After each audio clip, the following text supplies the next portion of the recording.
नमस्कार।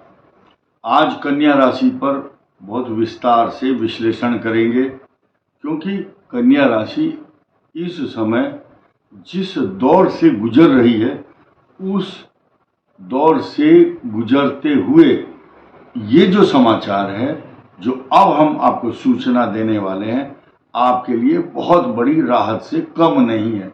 लेकिन कुछ सावधानियां आपको रखनी होंगी। किन किन बातों का ध्यान रखना है, कौन सी चीज आपके लिए पॉजिटिव और नेगेटिव इफेक्ट डालेगी, उस पर चर्चा करना अत्यंत आवश्यक है। आइए शुरू करते हैं। नंबर 1, आपकी कुंडली में के अनुसार कन्या लगन हो या कन्या राशि हो, दोनों के लिए ये एप्लीकेबल होगा। और आपके नवम भाव पर आगामी कुछ दिनों के बाद एक योग जो बनेगा, उसको बोलते हैं पंचग्रही योग। 5 ग्रहों का योग आपके भाग्य स्थान पर बनेगा और उस भाग्य स्थान पर बैठा हुआ आपकी राशि, आपके लगन का स्वामी भी वहां बैठा हुआ होगा। और इतना ही नहीं, वहां पर सूर्य और बृहस्पति का संयोग भी होगा। इसी के साथ साथ वहां पर आपके भाग्य स्थान पर गज केसरी योग भी बनेगा। आपके भाग्य स्थान पर पंचग्रही योग का जो सम्मिश्रण है, वो मालव्य योग भी बनाएगा। बुधादित्य, गज केसरी योग, मालव्य योग, लग्न का स्वामी भाग्य स्थान में। और इसके अलावा सबसे इंपॉर्टेंट चीज, आपके रिसोर्सेज ऑफ इनकम हाउस 11वें स्थान का स्वामी चंद्रमा होता है। वो चंद्रमा भी आपके भाग्य में वहां पर स्थित होगा। और सबसे बड़ी बात तो यह है कि इन पर किसी पाप ग्रहों की दृष्टि ऐसा प्रभाव नहीं डालेगी जो बहुत हानिकारक हो। जैसे कि राहु वहां दृष्टि डालता है, लेकिन उसका अनिष्ट नहीं करेगा, क्योंकि 5 ग्रहों की पंचायत है वहां पर। वहां बृहस्पति विद्यमान है। जहां बृहस्पति नहीं होता है, वहां अनिष्ट की आशंका मान सकते हैं आप।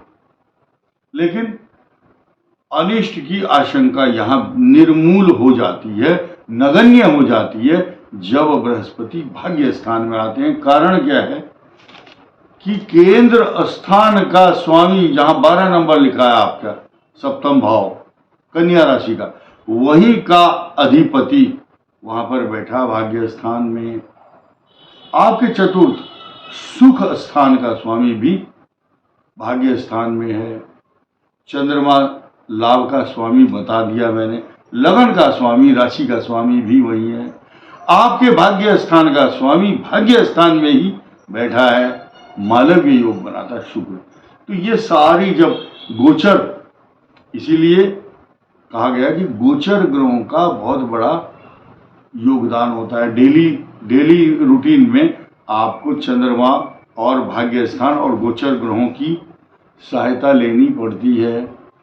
लेकिन कुछ लोग जो हमारे सब्सक्राइबर्स हैं, ये इतने बुद्धिमान, पढ़े लिखे, ज्ञानी और ज्योतिष की सारी बेसिक जानकारियां रखते हैं, तो ये वीडियो उनके लिए ज़्यादा प्रभावी होगा। वो आसानी से समझ पाएंगे जिनको बेसिक ज्ञान है। लेकिन कुछ लोग ऐसे हैं जिनको जन्म समय नहीं मालूम, डेट ऑफ बर्थ का नहीं पता, नाम रख दिया प अक्षर से, परवीन, पूजा, प अक्षर से। तो रखने से क्या होगा, वो सोचते हैं हमारी कन्या राशि है। तो जिनको मालूम नहीं है, वैसे ही नाम से ना देखें, अपना समय खराब ना करें। जिनको कन्फर्म है कि आपका जन्म उत्तरा फाल्गुनी हस्त और चित्रा नक्षत्र के दूसरे चरण में हुआ है, उनके लिए है ये वीडियो सिर्फ। अब आगे बढ़ते हैं। कारण क्या है, ये सब्जेक्ट क्यों छिड़ा मैंने। शास्त्र कहता है कि नाम कुछ भी रख दो आप, उसकी कोई वैल्यू नहीं, लेकिन नक्षत्र के अनुसार जो नाम राशि निकलती है वही गोचर। देखिए, विवाह में और गोचर ग्रहों की गणना करते समय जन्म राशि प्रधानत्वम, जन्म राशि की प्रधानता है। नाम राशि न चिंतित, नाम राशि की प्रधानता नहीं होती।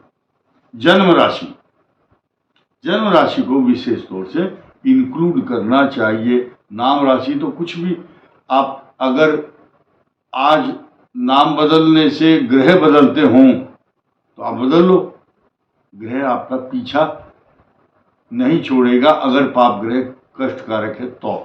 लेकिन आज की तारीख में कन्या राशि पर जो केतु और राहु का जो संचरण है, संचरण अच्छा नहीं है। ये ट्रांजिट केतु और राहु का 18 जून 2025 तक विवादास्पद बना हुआ, और इसके रिजल्ट हमारे पास रोज आते हैं, रोज हम देखते हैं। ये मैरिज लाइफ को अशांत करता है, डिस्टर्ब करता है।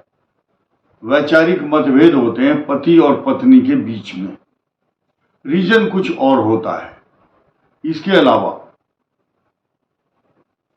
जब आपके भाग्य स्थान में 5 ग्रहों का संयोग होगा तो ये आपके लिए बहुत शुभ परिणाम देगा।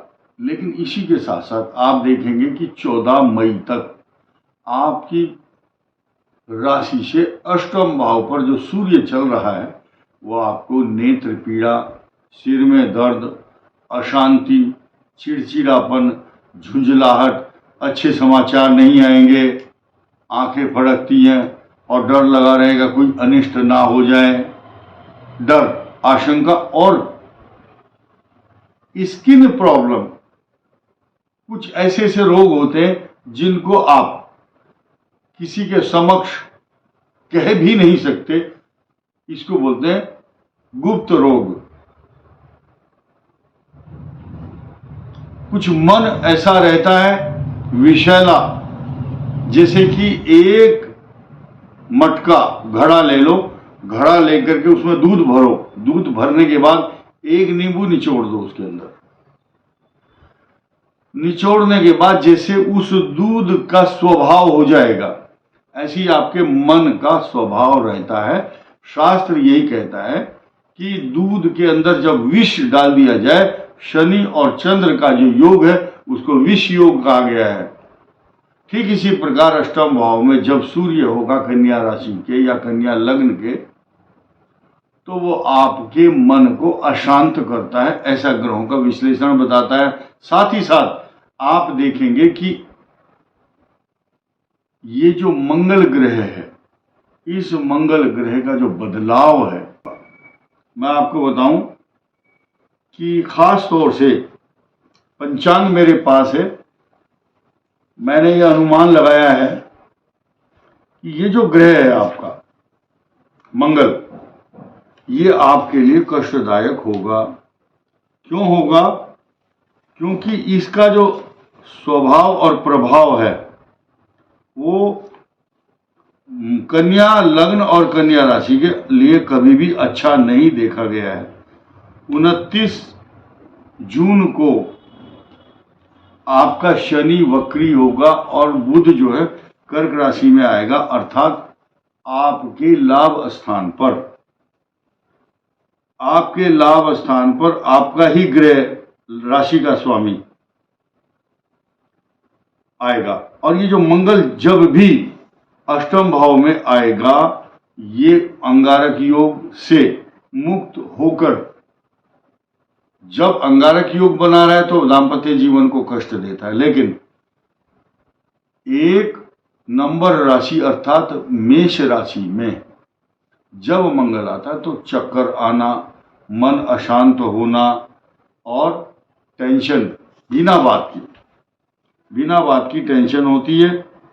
और उसी के साथ साथ मैं आपको बताऊंगा कि कौन सा ग्रह कब किसके लिए क्या वरदान बनता है।